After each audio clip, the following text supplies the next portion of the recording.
Nações e Nacionalismos, desde 1780, capítulo 5.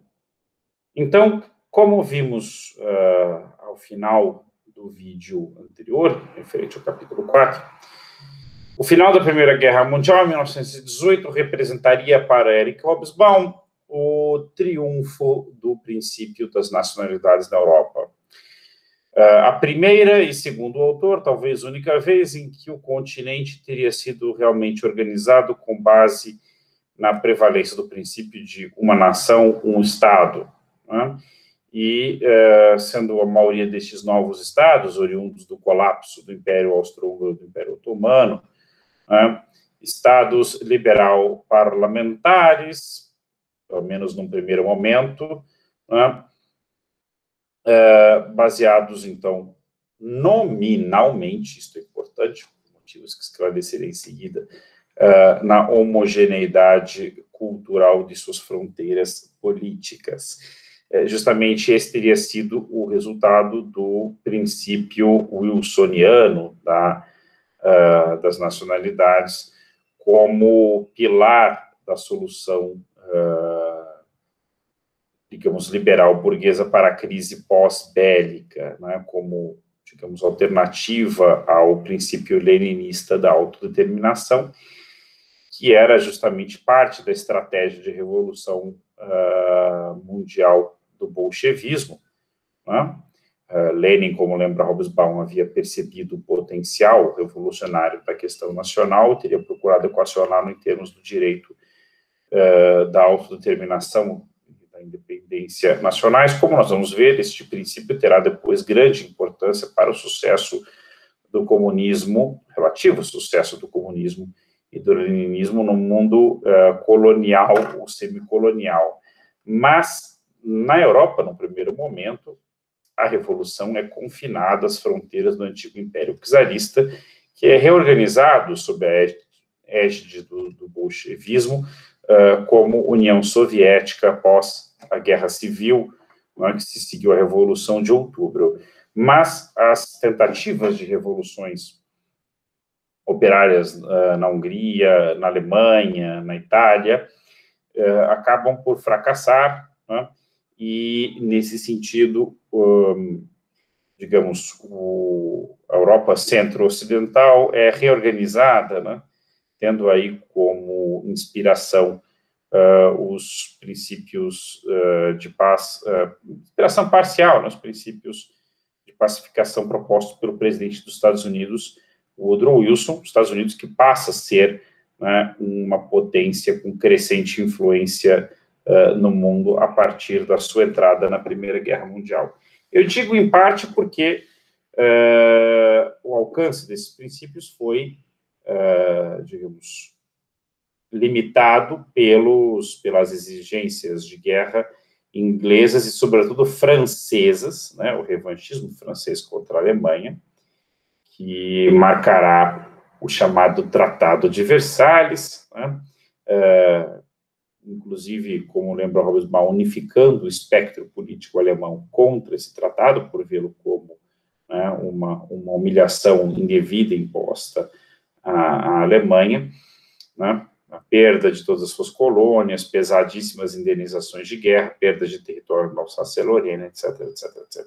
Né? Mas, no caso, em especial do colapso do Império Habsburgo, é com base nesse princípio de nacionalidades que se criam os novos estados, como a República da Áustria, a Hungria, né, a Tchecoslováquia e a Iugoslávia, né, o reino dos eslavos do sul. Acontece que, como lembra Hobsbawm, todos os estados, frutos, né, da desagregação do Império Otomano ou do Império Austro-Húngaro, eram apenas nominalmente estados homogêneos do ponto de vista étnico-cultural. Pelo contrário, eles seguiam sendo, ainda que em escala muito menor do que os impérios que os antecederam, bastante heterogêneos. Então, isso até se expressa em alguns nomes, né? Tchecoslováquia, ou seja, Estado dos tchecos e dos eslovacos. Quem disse que os eslovacos estavam conformes com isso? Ou Iugoslávia, né? o Estado dos eslavos do Sul, sérvios, croatas, montenegrinos. Bom, os croatas também passaram a estar crescentemente descontentes em relação ao que julgavam ser, real ou presumidamente, o predomínio sérvio sobre o novo reino criado. E assim por diante, sem falar nos conflitos de fronteiras, né? Alemães que ficaram dentro da Polônia, né? Eslovenos que ficaram dentro da Itália, com a incorporação de Trieste, e assim por diante, né? Então, os novos estados criados, ou a reorganização de antigas fronteiras, levou, na verdade, não uma solução dos conflitos nacionais, como talvez esperasse o presidente Wilson e os liberais europeus, mas o contrário, uma exacerbação destes conflitos dentro das novas fronteiras. O problema é que, uma vez que se aceita o princípio de que a cada nação corresponde um Estado, e a cada Estado deve corresponder uma nação, como você lida com a realidade prática da heterogeneidade cultural das fronteiras estatais? E a resposta, diz Hobsbawm, só pode ser a barbárie, os métodos bárbaros, o deslocamento forçado de populações ou, no limite, o genocídio, que, levado às últimas consequências, dá no Holocausto nazista dos judeus durante a Segunda Guerra Mundial. Mas, ao contrário do que muitas vezes se pensa, o Holocausto não foi, nem de longe, o único e nem o primeiro caso de limpeza étnica. O primeiro registro, ou um dos primeiros registros de limpeza étnica, se dá ainda durante a Primeira Guerra Mundial, em que os turcos otomanos decidem eliminar das suas fronteiras os armênios, o famoso genocídio armênio de 1915. Fala-se cerca de 1 milhão de mortos, né? Aliás, a Turquia até hoje resiste a que a ONU reconheça o genocídio dos armênios como tal, né? Em muitos países, por conta da presença da Turquia na OTAN, né, sua histórica relação com os Estados Unidos, ainda que ultimamente bastante abalada, resistem a reconhecer o genocídio armênio. Mas aconteceu, né? E, assim como o genocídio armênio, depois há vários deslocamentos de populações forçadas, tanto ao final da Primeira Guerra, como, em especial, ao final da Segunda. Então, por exemplo, ao final da Segunda Guerra Mundial, não apenas os judeus haviam sido varridos de grande parte da Europa centro-oriental por conta do Holocausto, mas também os próprios alemães, a partir da sua derrota militar, serão expulsos em massa da Polônia ou da Boêmia, parte da Tchecoslováquia, né, e enviados, repatriados para a Alemanha. Movimentos populacionais desse tipo acontecem em grande escala ao final dos dois grandes conflitos bélicos europeus e internacionais. E não são movimentos tranquilos, você imagina o que é, vocês imaginam o que é você expulsar centenas de milhares, às vezes milhões de pessoas entre fronteiras, né? Pessoas que perdem suas vidas, suas casas, né, seus meios de vida, e têm que se restabelecer em outro estado. Algo semelhante acontece na separação da Índia e do Paquistão em 1947. Aliás, a combinação de ambas as coisas, genocídio e deslocamentos populacionais. É justamente ao final da Primeira Guerra Mundial que surge, como Hobsbawm lembra, a figura do refugiado, né? Estes que hoje vemos em tão grande escala no mundo inteiro, né? Inclusive aqui na Unicamp temos uma cátedra para refugiados, né? É justamente essa figura do refugiado, do apátrida, etc., surge, né, em função destes grandes deslocamentos populacionais, né, e dessas expulsões de população, aspas, indesejável, porque estavam do lado errado da fronteira. Né? Então, Hobsbawm diz, o princípio das nacionalidades elevado a ferro e fogo só pode levar ao barbarismo, né? Com maior ou menor virulência, com mais ou menos método. Né?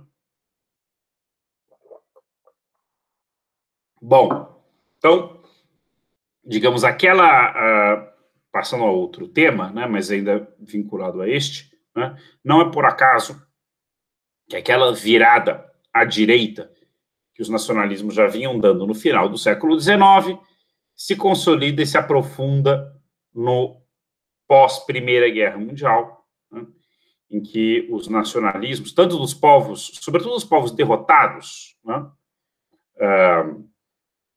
na Primeira Guerra Mundial, ou frustrados de alguma maneira com os resultados, como no caso da Itália, né, ou claramente derrotados, como no caso da Alemanha, tenderão a se identificar com a extrema-direita. Mas não apenas. Também você terá expressões desse tipo entre os nacionalismos de povos que ficaram descontentes com a sua realocação nas novas fronteiras europeias. Caso, por exemplo, dos croatas na Iugoslávia, né, que ao longo dos anos 20 e 30 formarão um movimento fascista próprio, né, os famosos Ustaši, né, além dos nacionalismos de países agrários como a Romênia, né, ou a Bulgária, o nacionalismo húngaro, né, ou até mesmo expressões de nacionalismos em países mais avançados e de estados parlamentares mais consolidados, como é o caso da Action Française na França, né? E por aí vão os exemplos. Né? Então, há essa multiplicação de nacionalismos agressivos de extrema-direita, né, que, em geral, encontrarão expressão no nazifascismo ou em movimentos simpáticos a ele, como o falangismo espanhol, de Primo de Rivera, e depois de Franco, né, o militarismo japonês, né, no Extremo Oriente, e assim por diante. Né. Então, tanto entre povos que se viam em situação desfavorável, como entre potências imperiais ou aspirantes a esta condição, ou mais das vezes aspirantes a essa condição, né, tinham suas pretensões imperiais negadas ou limitadas pelas velhas potências imperiais, como França e Inglaterra, o nacionalismo de extrema-direita ganha ímpeto ou importância. Né? Mas é importante frisar que o nacionalismo também passa a ganhar corpo fora das fronteiras da Europa. Ou seja, o final da Primeira Guerra Mundial também testemunha uma crescente agitação nacionalista no mundo colonial. Né? Índia, Egito, né? Indochina francesa, né? Os atuais Vietnã, Laos e Camboja, né? Indonésia, na época sob domínio holandês, né? Em diferentes colônias africanas, né? da Inglaterra ou da França, né? Congo belga, e assim por diante. Né? Esses nacionalismos, que, num primeiro momento, eram nacionalismos de grupos de elites locais, de elites nativas educadas nas escolas coloniais europeias, né? Mas depois começam a ganhar apelo de massas entre as populações camponesas, ainda que mais lentamente, em geral mais para o final da Segunda Guerra Mundial, né? Esses nacionalismos vão beber nos nacionalismos europeus, mas no sentido de reivindicar a independência nacional para povos oprimidos, né? mas, em sua maioria, não tenderão à direita, né? Ainda que haverá alguns casos de simpatias pelo nazismo, sobretudo quando o nazifascismo conflitava com as potências coloniais dominantes. Então, há casos de nacionalistas indianos que, em oposição à Inglaterra, vão se aproximar do Japão na Segunda Guerra Mundial. Hobsbawm lembra isso. Mas esse nacionalismo tenderá mais à esquerda e encontrará no leninismo, ainda que a maior parte dele não se identifique com os partidos comunistas locais, mas se encontrará nas formulações leninistas sobre a questão nacional, a questão colonial, e na consigna, na palavra de ordem de autodeterminação dos povos, digamos, ferramentas teóricas mais adequadas, né, ao questionamento dos impérios coloniais europeus. Até porque então, jovem, recém-criada União Soviética, tomará claras posições no sentido de defender o fim do colonialismo, né? Então, mesmo que houvesse no início, né, por um tempo, alguma simpatia, por exemplo, pelos princípios wilsonianos, né, na medida em que os Estados Unidos respeitará a legitimidade, né, do domínio colonial dos seus sócios europeus, né, como a Inglaterra e a França, né, esses nacionalistas da periferia colonial se inclinarão mais para a União Soviética. Significa que eram todos comunistas? Não. Em muitos casos, inclusive, entrarão em conflito com os comunistas locais, porque a questão é que os comunistas priorizavam, né, a lealdade à União Soviética antes de mais nada, o que em alguns momentos podia gerar conflitos com o imperativo de lutar pela independência nacional antes de tudo, porque a política externa da União Soviética precisava, eventualmente, de acomodações com as potências ocidentais. Então, no final da Segunda Guerra Mundial, por exemplo, os comunistas integram, ainda que por um curto período, o governo francês. Bom, a França tinha uma colônia, que era a Argélia, que começava também um importante movimento de independência. Então, a posição dos comunistas franceses em relação à Argélia oscilou, em alguns momentos, foi bastante ambígua, para dizer o mínimo, né? Em alguns casos, sim, essa identificação vai se produzir mais fortemente, como na Indochina francesa, em que os comunistas, por exemplo, liderados por Ho Chi Minh, né, no Vietnã, serão a expressão dominante do movimento de independência nacional, né? Mas mesmo onde eles não foram, como na Índia, né, onde o Partido Nacional do Congresso, ainda que houvesse um partido comunista indiano forte, relevante, importante, o Partido Nacional do Congresso o Congresso indiano foi a força motriz, né, principal do movimento de emancipação, com Gandhi e Nehru à frente, né, as inclinações pró-soviéticas, né, eram notáveis, sobretudo no caso de Nehru, né. Então, Hobsbawm explora o seguinte, quer dizer, o sentido ideológico do nacionalismo é variável à esquerda ou à direita, né? E, segundo ele, mesmo na Europa, no final desse período, em especial a partir da Segunda Guerra Mundial, a esquerda consegue ganhar terreno e reivindicar para si os símbolos nacionais, em especial com os movimentos de resistência antifascista. Então, nos anos 30, você tem uma espécie de guerra ideológica internacional, diz o autor, né? A Espanha vai ser o principal teatro de operações dessa guerra, né, de enfrentamento entre o fascismo e as chamadas frentes populares, né, que o reuniam comunistas, socialistas e liberal-democratas, né?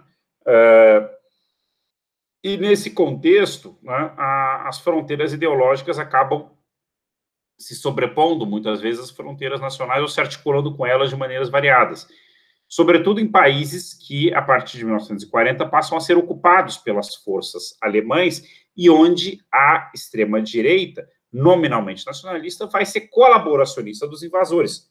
Caso da França, né?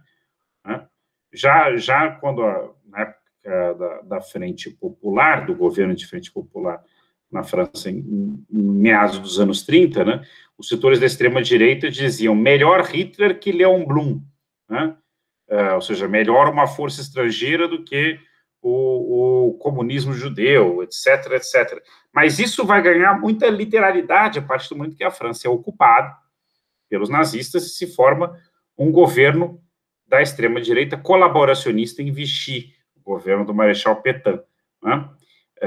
Nesse sentido, se forma uma frente da resistência que inclui republicanos conservadores, católicos, como de Gaulle, a comunistas. Os comunistas vão ter um peso muito importante na resistência francesa e, nesse sentido, passarão a reivindicar o nacionalismo francês.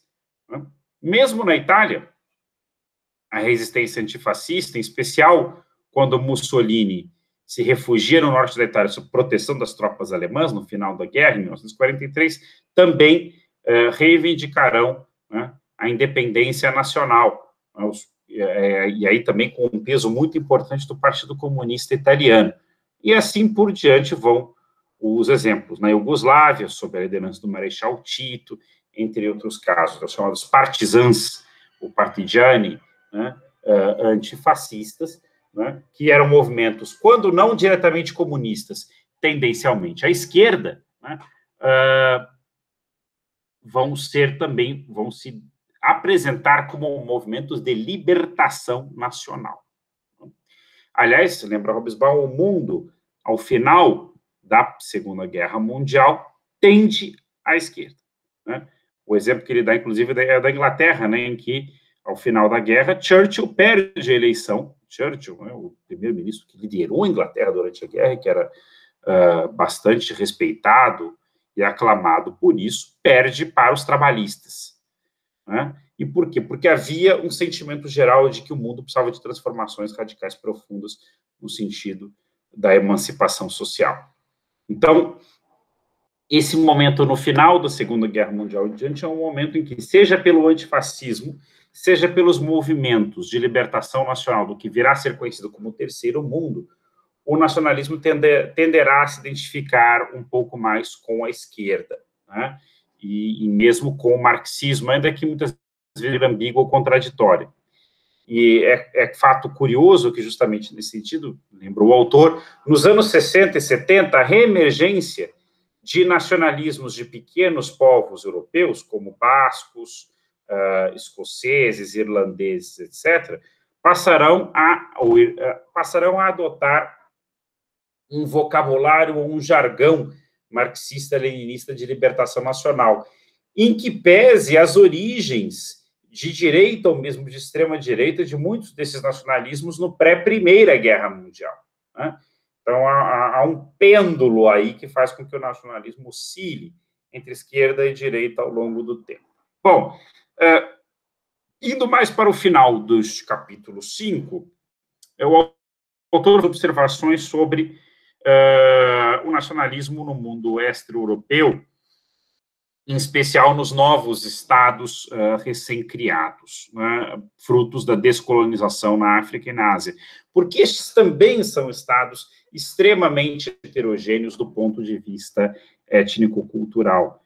Na Índia, por exemplo, né, lembra o autor, o inglês se mantém como uma das línguas oficiais, justamente porque há grande resistência para a adoção do Hindi, que é a língua, digamos, predominante no norte da Índia, e que é falada por 40% da população como língua oficial. Mas no sul da Índia há outras línguas, como o Tamil, por exemplo, ou o Bengali, que também são falados por contingentes populacionais muito expressivos, né, e que preferem que se mantenha o inglês como uma espécie de língua franca, inclusive da vida político-parlamentar, a adotar o Hindi. Né? E assim como nesse exemplo, há muitos outros, né, em que os novos estados, até porque a maioria deles tinham suas fronteiras herdadas das antigas fronteiras administrativas do mundo colonial, né, passavam a se ver imersos em, digamos, justamente problemas pela ausência de homogeneidade cultural e pelo fato de que, eventualmente, grupos étnico-culturais se viam em desvantagem na alocação de recursos econômicos ou de postos na máquina pública em países, né, de capitalismo muito retardatário, em que, muitas vezes, os postos na máquina pública são a única forma de acesso à acumulação econômica, né, ou um mínimo de bem-estar, né, o que fomenta movimentos de afirmação étnico-cultural ou de autonomia cultural, né, de maneira parecida com o que havia acontecido, de maneira análoga, segundo o autor, o que havia acontecido em muitos dos estados recém-criados na Europa no final da Primeira Guerra Mundial. Ou seja, o mesmo processo ocorre em escala muito ampliada no mundo não europeu, asiático, africano, no pós-Segunda Guerra Mundial, sobretudo a partir dos anos 60, 70. Né? Em alguns casos, digamos, esses descontentamentos de grupos étnico-culturais que se viam desprivilegiados na partilha dos recursos econômicos ou políticos, assumirão a forma de lutas por independência nacional. Então, alguns estados recém-criados se verão como movimentos separatistas, caso dos Tamis no Sri Lanka, né, aquela ilha que fica ao sul do subcontinente indiano, né, a minoria tamil, né, localizada, sobretudo, no norte da ilha, né, em oposição à maioria singalesa, né, ou então o caso da chamada Guerra de Biafra, né, na Nigéria, no final dos anos 60, um conflito bastante violento, né, em que uma parte do norte da Nigéria, melhor do que agora, salvo engano, do nordeste, o leste do país, tentou se separar, né, onde havia uma minoria étnica importante, o grupo Ibo. Né? E, aliás, quem eventualmente leu os romances da Chimamanda Adichie deve ter visto alguns registros sobre a Guerra de Biafra. Né? Mas, segundo Hobsbawm, na maioria dos casos, né, essas reivindicações por autonomia cultural não geraram movimentos separatistas significativos, seja porque esses grupos eram muito dispersos no território, não podiam reivindicar um território coerente, seja porque os seus problemas tinham menos a ver com discriminação nacional do que justamente com lutas por recursos econômicos ou políticos em sociedades em acelerado processo de modernização.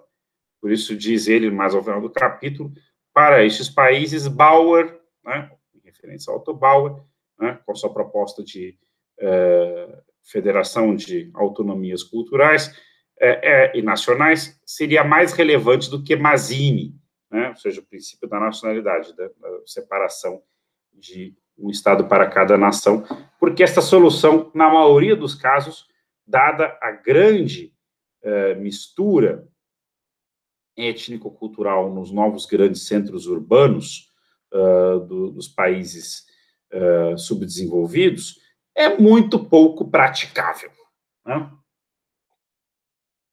Salvo em alguns casos.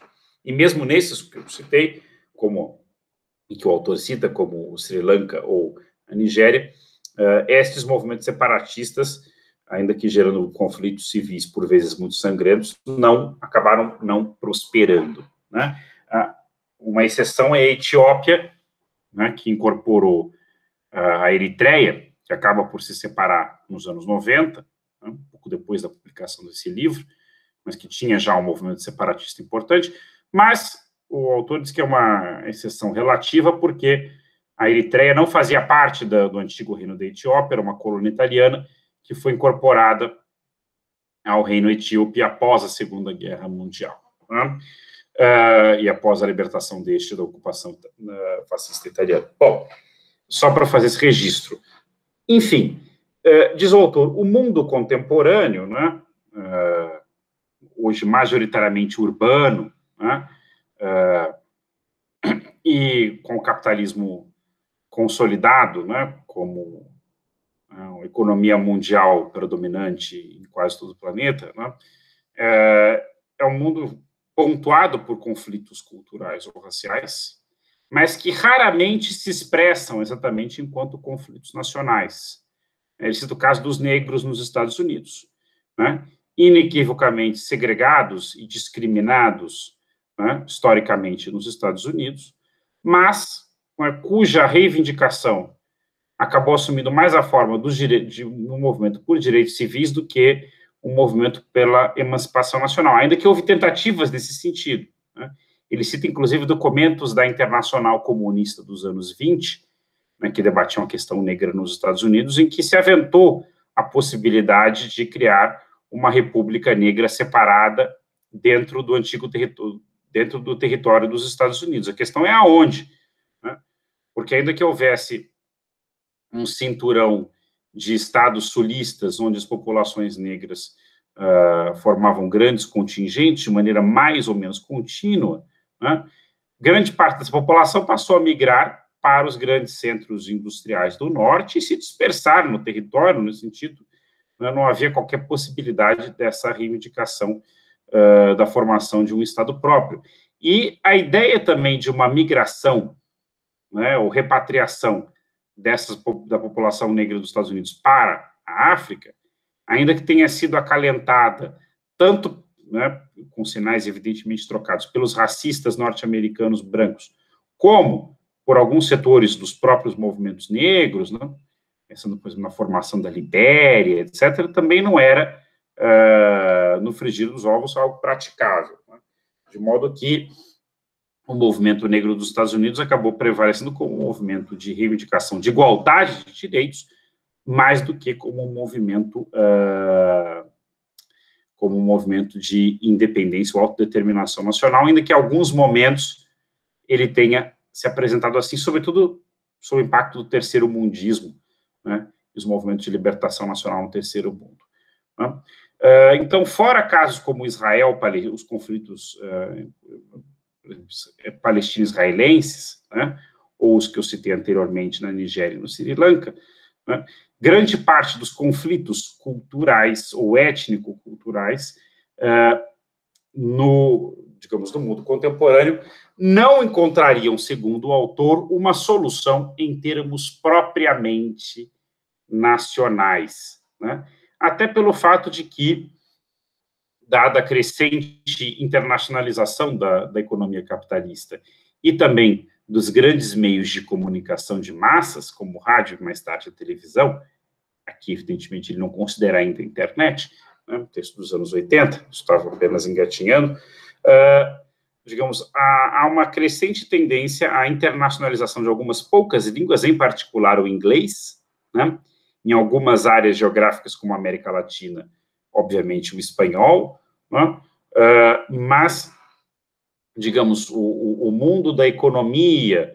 né, e da política ou da cultura internacionalizados passam a ser cada vez mais homogêneos do ponto de vista linguístico, o que não é incompatível com a existência e mesmo a valorização de uma série de línguas locais, mas que não têm capacidade de se generalizar como línguas literárias de uso internacional, né, mas que podem, inclusive, ser reconhecidas oficialmente. Cito o caso, né, na última página do livro, do Paraguai, em que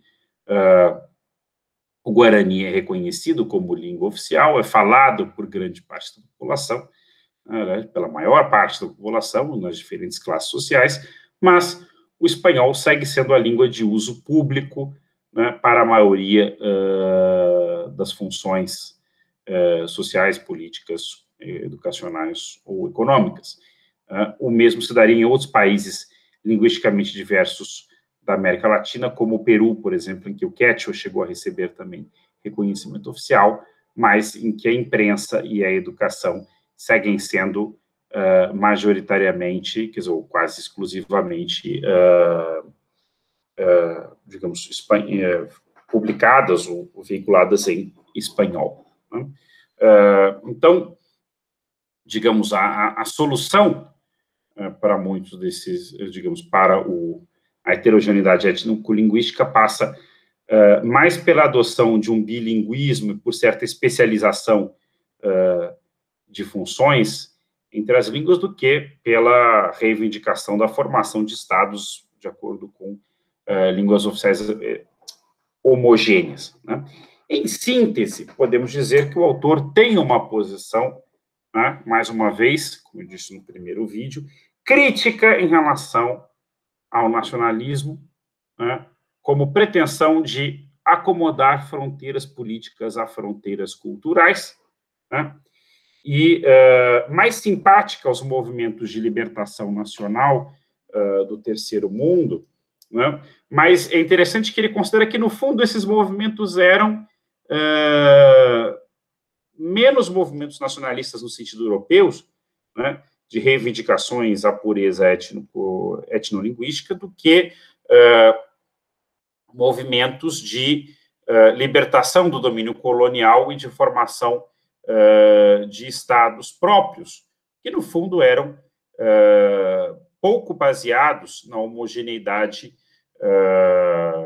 cultural, como era o caso do movimento, por exemplo, de libertação da Índia, que digamos, abrangia vários grupos linguísticos e era basicamente secular, né, na sua conformação original, né, ainda que tenha se visto com o problema da religião, sobretudo na clivagem entre hindus e muçulmanos, dando origem ao Paquistão, entre outros exemplos, né? Ou seja,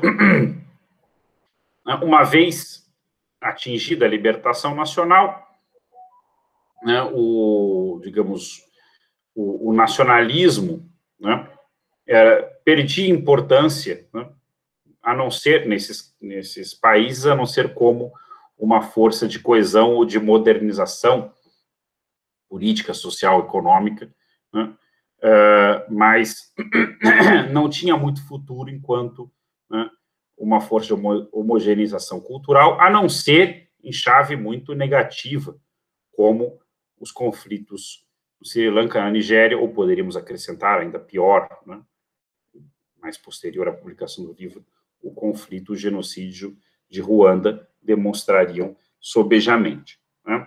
Então, mais uma vez, né, ele considera essa influência do nacionalismo etnolinguístico europeu no mundo, no terceiro mundo, como uma influência negativa, né? E, nesse sentido, ele tende a ver com mais simpatia o predomínio, né, de estados multinacionais, multilinguísticos, como uma maneira melhor de acomodar as diferentes comunidades culturais no mundo moderno, no mundo contemporâneo, né? De novo, tendendo mais para Otto Bauer, né, do que para Mazzini, para usar as suas palavras, né? No final do livro, num capítulo que eu não abordarei aqui, né, não foi selecionado para aula, mas acho que vale a pena fazer uma menção, assim como eu fiz aos primeiros capítulos no vídeo anterior, o autor chega a dizer, né, retomar um ponto que ele faz na introdução do livro, de que o advento, né, de uma literatura bastante sofisticada, do ponto de vista teórico-metodológico, sobre nações e nacionalismos no final do século XX, talvez fosse a melhor evidência, né, de que a época dos nacionalismos estaria, de alguma maneira, começando a passar, né? Citando ali a famosa frase de Hegel, nas lições sobre filosofia da história, segundo a qual a coruja de Minerva, né, só levanta voo ao entardecer, né, o fato de que a comunidade acadêmica internacional ganhava uma crescente consciência e profundidade teórica na compreensão do nacionalismo, mostrava talvez que o período de maior efervescência nacionalista no mundo estaria passando, né, sobretudo pelas exigências de uma economia e sociedades crescentemente globalizadas, nas quais os próprios estados nacionais teriam crescente dificuldade de entregar as promessas de uma economia nacional independente ou mesmo autárquica, própria, por exemplo, do período entre guerras, né, nos anos 20 e 30, coisa que ele explora no capítulo 5, né, a ideia de uma maior independência econômica dos estados entre si em relação ao mercado mundial, coisa que teria sido solapada, né, pelo crescente processo de internacionalização e integração do mercado mundial a partir dos anos 1970, 1980, né, com o avanço do neoliberalismo e da assim chamada globalização ou mundialização. Nesse sentido, segundo Hobsbawm, a crise, né, da União Soviética e a sua fragmentação em diferentes estados nacionais teria sido menos propiciada pelo nacionalismo, né, como causa, do que pelo colapso do comunista sobre o território e sobre as diferentes repúblicas. Ou seja, o nacionalismo, nesse caso, teria sido mais consequência do colapso soviético do que causa dele. Segundo ele, algo parecido valeria também para a Iugoslávia. De modo que esse florescimento de novas nações nos antigos estados socialistas multiétnicos em colapso nos anos 90 não refutaria o diagnóstico mais geral de que o período dos nacionalismos, apesar da reemergência de uma série de nacionalismos de extrema-direita, né, estaria em crise. No fundo, essa reemergência seria a expressão da própria crise e impotência dos nacionalismos de fazerem frente aos grandes problemas do mundo contemporâneo. Eu diria, permitindo-me aqui um comentário, que, vendo as coisas com 30 anos de distância, acho que o autor foi um pouco otimista, talvez, demais, né, do seu ponto de vista, pensando no voo da Coruja de Minerva. Ou seja, acho que a era dos nacionalismos, ainda que, digamos, tudo na história tem seu fim, né, está longe ainda de haver terminado.